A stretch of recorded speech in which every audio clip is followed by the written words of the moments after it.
Hello beautiful soul! Welcome back to my channel. This is Mei Xiang. I'm from Japan.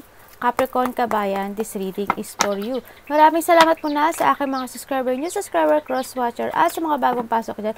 Welcome na welcome kayo sa bahay ni Ate Aimee. Maraming salamat din sa nakakataba ng pusong ninyong mga comment dahil halos lahat kayo is resonate. Keep comment lang mga kabayan, ang iyong energy is naiwan dyan, pati pangalan nyo binabasa ko. Makuha ko lang yung energy, makaresonate lang kayo sa ating reading. At syempre, maraming salamat din sa mga nagpa-personal reading. Kung gusto nyo po ng personal reading at energy nyo lang ang gusto nyo makuha natin, nasa baba po ng video na to, how to contact me.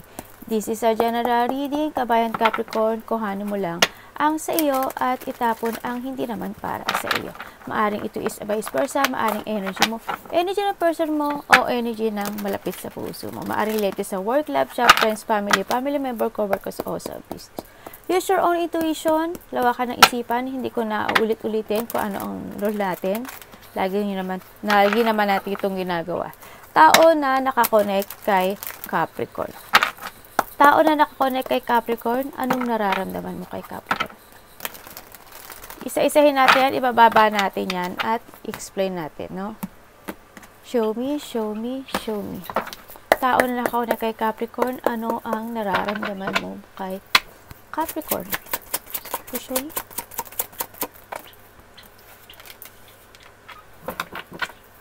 what is your intention? Ano intention mo kay Capricorn? Tao nakakonect kay Capricorn. Have the Six of Sword. Dalawa talaga. Six of Sword. Intention niya is the Page of Coin and the Eight of Cups. What is your behavior toward Capricorn? Tao na nakakonect kay Capricorn. Ano ang iyong behavior? Show me. Capricorn, ano naman ang nararamdaman mo? We have the Queen of Coins.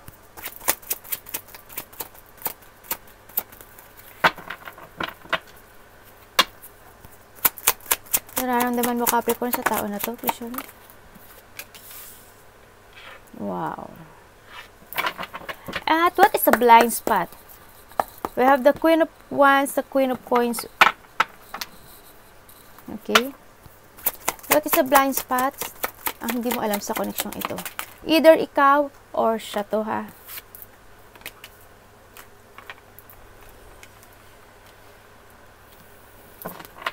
Capricorn, ano naman ang iyong energy this May 2024? Please show me.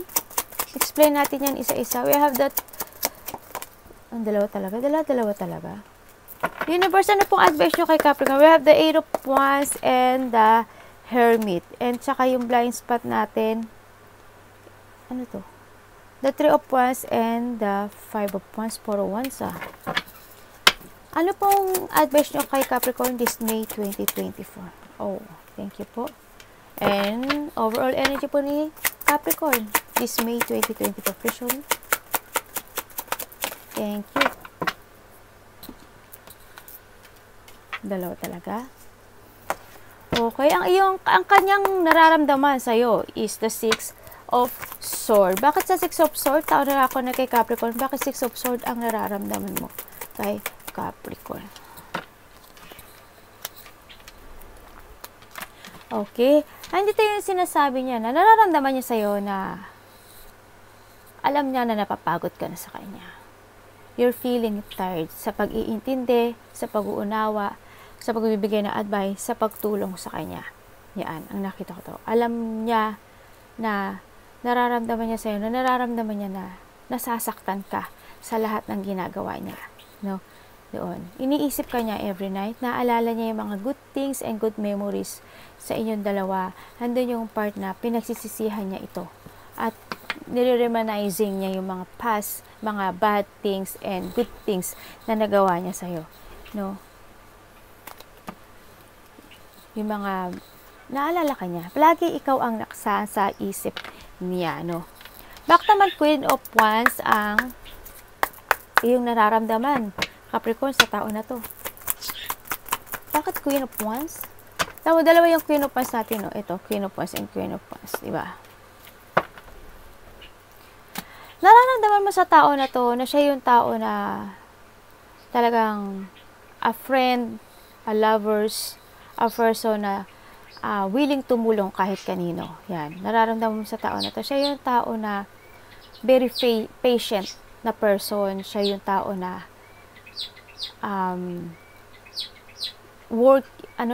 quietly working siya. Ano ba tawag dito? Yung tahimik lang siyang nag-iintay at gumagawa. Silent working, yan. Parang silent worker, parang ganun. Yun. And then yung part na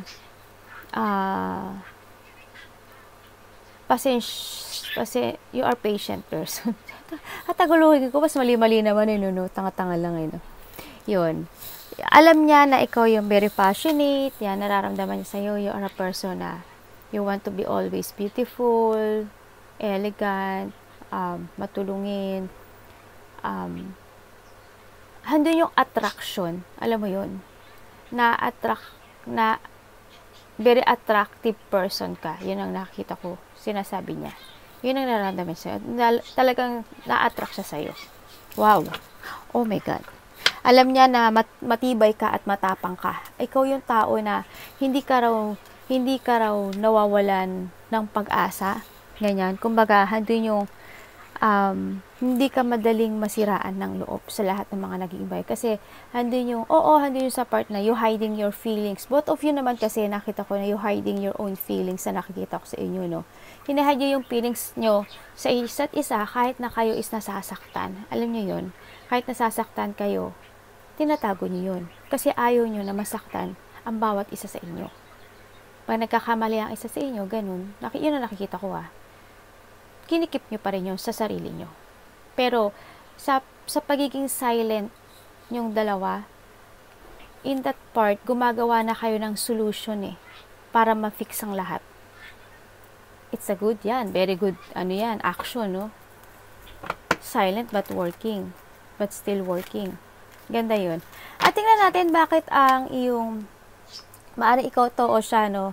The blind spot in this connection is the 5 of Wands and the 3 of Wands in reverse. Bakit? Bakit 3 of Wands in reverse at the 5 of Wands ang the blind spot in this connection?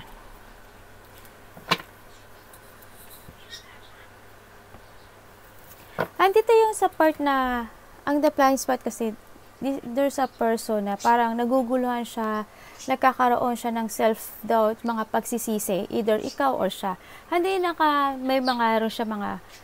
Mayroon siyang mga pangyayari sa buhay na they fail, na hindi niya na-achieve yun, na nagkaroon siya ng mga lack of achievement, mga pinagsisihan, meron siya mga choices na ipinili, meron siya mga piniling daan o piniling choice na na-disappoint siya sa naging outcome nito. Na-hold itong tao na to sa nakaraan, no? Kumbaga, yung nagiging blockage niya to success yung mga pagkakamali niya. Ang nakita ko dito, maaring siya is nagkamali sa'yo, kanya maaring nag-away kayo, may hindi kayo napagtalunan, yan, maaring there's a conflict nga na may mga disagreement, yung mga hindi kayo nagkasundo, yun. Hindi mo this person talagang handun yung regret, handun yung pagsisisi. Wala siyang pupuntahan ngayon. Pabalik siya. This person is pabalik kasi nahatak siya ng nakaraan. Nawawala siya ng lack of confidence, this person, and handun yung frustration sa kanya, no? Parang naging arrogante siya. They know at alam niya na naging arrogante siyang tao, na naging disloyal siyang tao, na hindi siya naging totoong tao, na nangling lang siya, naniling lang kanya, ganyan. I-result mo yung na naging babaero siya, lalakero siya. Yan. Kasi handun yung sa part na ang nakikita ko sa kanya, hindi ko alam kung ano yung gusto niyang i-search. No? Siguro yung tao na umalis ba ito yung tao na to? Either ikaw o siya ang umalis ng bahay or kung mag-asawa kayo, parang nagkaroon ng space o nagkaroon ng gap sa pagitan ninyo. Kasi parang feeling ko hindi kayo nag-iusap. Yun na nakita ko. Pero they holding back. Nalala ko planning siya sa lahat. No? This person. At bakit naman ang iyong intention? Tao na ako na kay Capricorn. Ba't ang intention mo is the Page of Coin? at the Eight of Cups. Please show me. Bakit ang intention mo is the Page of Coins and the Eight of Cups? Please show me.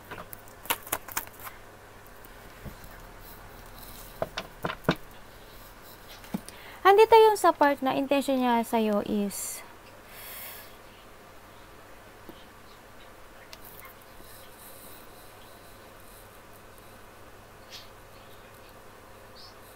sinasabi niya dito pa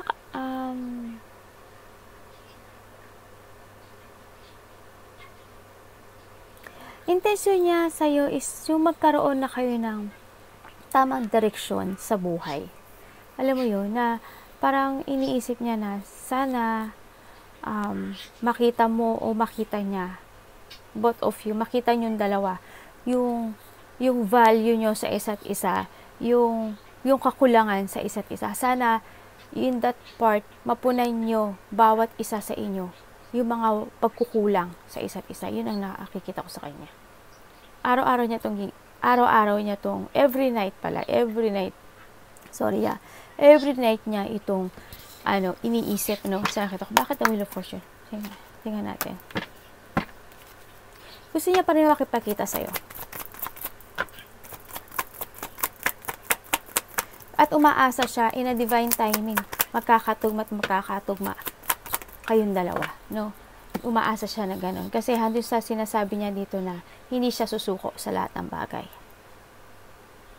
Oo, alam niya na, intention niya na, alam niya, nasaktan ka niya, or ikaw ang nanakit sa kanya. Pero, pagsubok lang yun eh. Yung dumadaan sa inyong dalawa, kumbaga, siguro si Divine na ang nasa isip niya rin yun, siguro si Divine na ang naglagay sa amin sa situation na to para makita namin yung value namin to each other. Yun ang nakita ko sa kanya. Kasi itong person na to, na hindi siya may paniniwala siya sa taas. May paniniwala siya sa taas at saka naniniwala siya na all it happen is may purpose, may dahilan. Yun. Wow. Alawak mag-isip tong tao mo, Capricorn, na. Okay, at bakit the Queen of Coins ang kanyang behavior towards sa'yo, Capricorn? Why? Why the Queen of Coins? Please show me. Okay.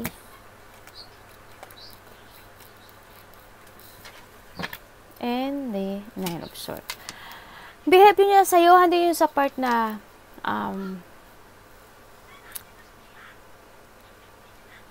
napaka-supportive mong tao, hindi yung pagiging supportive mong tao. You are a person, or ikaw to, Capricorn. Behavior niya sa'yo, hindi yung nakikita ka niya for being a strong woman, a strong person. Lalaki ka man, babae ka man, wala ko sinasabing gender dito, ipasok niyo yung sarili mo. Nakikita niya ikaw bilang isang matatag na tao, very loyal, very supportive person. Inuuna mo yung pamilya mo, no? Ang nakita ko ito, hindi yung part na, oo, may mga pagkakamali, may mga pinagsisisihan, may mga nawala, at may mga hindi napahalagahan. Yun. Pero, sa gabi niya to iniisip, pero they try to move on pa rin. Kahit na, kumbaga sabi niya nga dito, di ba? Dito, hindi siya susuko sa mga hamon ng buhay sa akin, kahit ano pa namang mangyari sa akin, in a divine timing, magmamatch tayong dalawa. Makikita natin ang value to each other. And ganun din, and then yung nga sinasabi niya dito, na susuportahan pa rin kita as long as kaya ko. Kahit nagkakaroon ng mga regrets, disappointment deep in my heart, ganyan. Kahit parang I feel na parang kahit ako na lang yung masaktan. Kahit ako na lang yung, kasi handito yung this person, nakikita ko sa kanya yung lungkot. Nakita ko sa kanya yung mga regret. Nakita ko sa kanya yung mga, kasi na-hold siya sa nakaraan. Nakikita ko sa kanya yung mga, they feel na failure siya, they feel na talunan siya, pero they want to try to move on or mag-look pa rin sa the future. Kahit anong mga nangyaring mga hindi maganda sa inyong dalawa, in a divine timing, umaasa siya na magmamatch kayo. Na in a divine timing, na makikita mo rin yung mga sakripisyo niya sa'yo. Yun ang nakikita ko sa kanya. Or ikaw ito, Capricorn. No? Vice versa tayo. Yun ang nakita ko sa kanya. hindi siya madaling, hindi siya madaling mawala ng pag-asa. Ay, andun pa rin yung part na, I want to provide you, ganyan, gusto ko pa rin kitang suportahan. Yan. Down to earth itong tao na to. Very supportive, very nurturing, practical na person. And then, ano siya, kalma lang siya. Yan. Oo, kalma. Yan. Baby, kalma. Yan. Calm lang siya. Parang ikaw rin to, Capricorn. A calm person. Parang, alam mo, nagmamatch kayo eh. Match kayo ng thinking, match kayo. Siguro, meron lang talaga mga time sa ating buhay o sa inyong dalawa na minsan, naboboard kayo sa sarili nyo. Siguro na parang hindi kayo nagkakaroon ng matching. Yun. Pero makikita nyo pa rin. Basta, keep fighting pa rin sa lahat ng mga mangyayari sa inyo, no? At kung magkahiwalay man kayo, in a divine timing, magtatagpuin kayo. Hanggang sa mag-match kayo. Hanggang sa makita nyo yung value nyo sa isa't isa. No? We have the 8 of Wands and the Hermit. Ang iyong energy this May 2024. Capricorn, bakit? 8 of Wands and the Hermit in Bisaya. Bakit?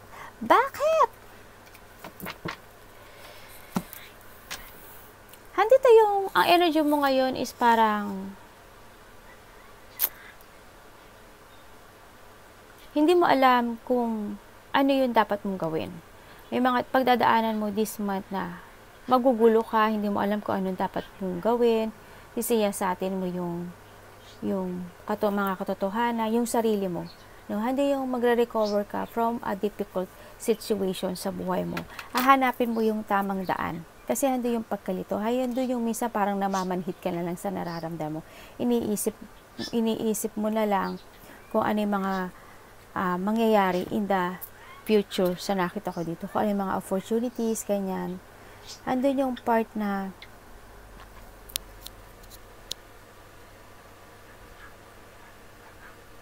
aray ko anak, wag yan. Nagkakaroon ng hindi. Minsan, makakaramdam ka rin ng pagka-bored. Yan, parang maiinip ka. No, this May, parang makakaramdam ka na naboboard ka na. Ganyan. Parang siguro may isip mo na wala bang ano ba to? Parang gusto mong something na umalis or mag-vacation. Ganun nakita ko. Parang pinag-iisipan mo. Yan. Nakikita ko rin you are patient person. Pareho kayo ng person mo, patient kayo. So nakita ko dito. Malalack of curiosity ka sa dismay. Ang dami mong iisipin. Every night mag-iisip ka. Every night, andun din yung part na parang naghihintay ka ng mga tamang path para sa'yo. Sa nakita ko rin dito, may mga kakausapin ka, no? Ang dami kang kakausapin sa nakita ko dito. Parang may mga kakausapin kang tao. Hindi ko alam kung ano trabaho mo, kasi more on communication, more on ano ang nakita ko sa'yo. Ang hindi ko rin alam, parang iniisip mo rin, nandito yung sa pag-iisip na parang, mag-iisip ka rin this May na parang, iisipin mo kung yung partner ko or yung person ko may nararamdaman pa kaya talaga siya sa akin. Handun pa ba yung love? Parang gano'n na nakikita ko dito. Palagi ka mag-iisip. Hindi ko alam kung kayong dalawa is handa yung pagkokontrol ng feelings, Capricorn, no? Nakita ko rin na kinokontrol mo din yung nararamdaman mo.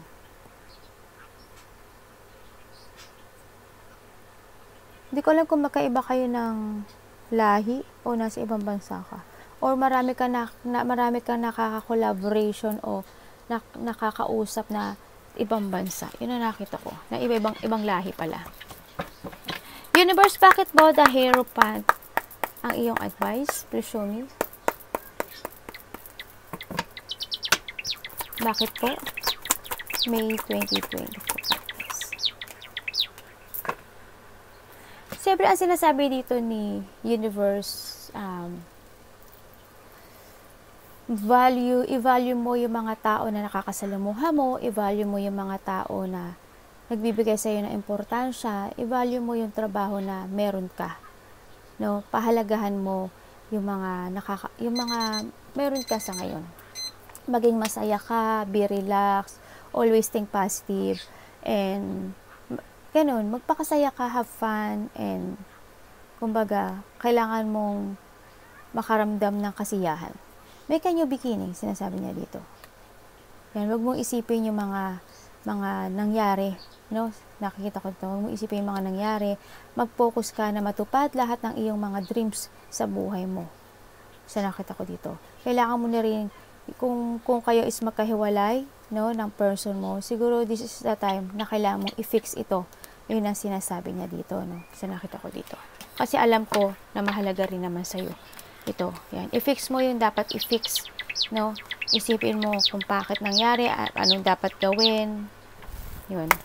And bakit ang overall energy mo is the Emperor and the King of Wands. Show me.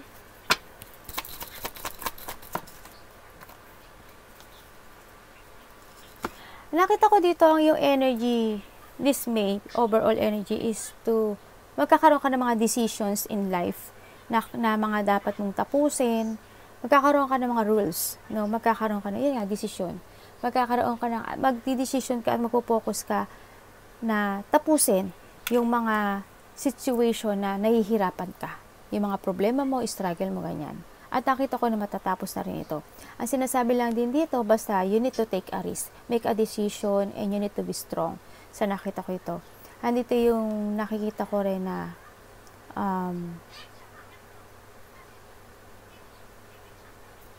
kailangan mong pag-aralan ang lahat ng mga mangyayari o mga nangyari sa buhay mo, no? Kailangan mong isipin yung mga tama sa mali. Kasi ikaw lang makakaalam, no? Alam mo rin na alam mo kung ano yung tama at sa mali. Make a decisions in life, no? May mga desisyonan ka, may mga pag-uusap ako nakikita, may mga honesty or magpapakatotoo, no? Ang nakikita ko dito. May mga nakikita rin ako ng mga revelation or may mga malalaman ka. Sa iba dito may mga malalaman, no? And then nakikita ko rin dito na magmo-more focus kayo sa inyong stability, sa inyong trabaho, sa inyong business. Baka iba sa inyo is may mag-travel o magkakaroon ng shipment o malaking pagbabago sa inyo, no? O this May 2024. Makikita niyo yung halaga niyo at yung halaga ng person niyo. This May, maiisip mo yun. And that is all for you for today. Arigato namaste, God bless.